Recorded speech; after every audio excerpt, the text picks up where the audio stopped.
Big TV భక్తి సమాచారం WhatsApp ఛానల్లో జాయిన్ అవ్వండి. అన్ని విశేషాలు ఎప్పటికప్పుడు తెలుసుకోండి. అక్షయ తృతీయ పర్వదినం నాడు పెళ్లి కాని వారు ఆచరిస్తే అతి కొద్ది కాలంలో వారికి వివాహం జరిగే అవకాశం ఉందని పురాణాలు చెప్తున్నాయి. మరి ఆ వ్రతం ఏంటి, ఎలా చేయాలి, దానికి కావాల్సిందేంటో తెలుసుకుందాం. ఈ వ్రతాన్ని లక్ష్మీనారాయణలు గౌరీ శంకర్ని ఉద్దేశించి చేయాలి. అమ్మవారి ప్రతిమను మంటపంలో ఉంచి పూజించాలి. అమ్మవారికి బెల్లము, నెయ్యి, నూనె, కలకండ, ఉప్పు, ఆకుకూరలు, జీలకర్ర నివేదన చేయాలి. పగలంతా ఉపవాసం ఉండాలి.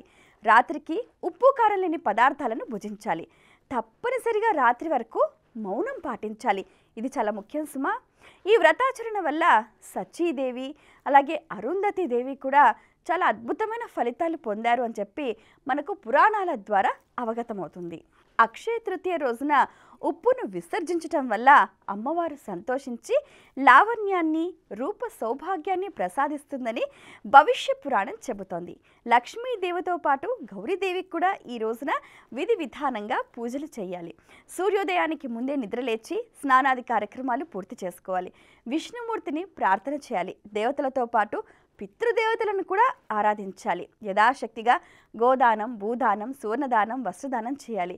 ముత్తైదువులు చిన్ని కృష్ణుడికి, గౌరీదేవికి డోలోత్సవం నిర్వహించాలి. డోలోత్సవం అంటే ఉంజల సేవ. అలాగే ముత్తైదువులకు, కన్యలకు సుమంగళి ద్రవ్యాలు అంటే బొట్టు, కాటుక, పసుపు, కుంకుమ, పువ్వులను దానంగా ఇవ్వాలి. వీటితో పాటు నూతన వస్త్రాలను, శనగలను వాయిన దానం ఇవ్వాలి. దీనివల్ల దీర్ఘ సుమంగళి యోగం కలుగుతుంది అన్నది పురాణ వచనం. మరి పెళ్లి కాని వారంతా ఈ వ్రతం చేసి చక్కటి ఇష్టమైన వారి జీవిత భాగస్వామిని పొందుతారని ఆశిద్దాం.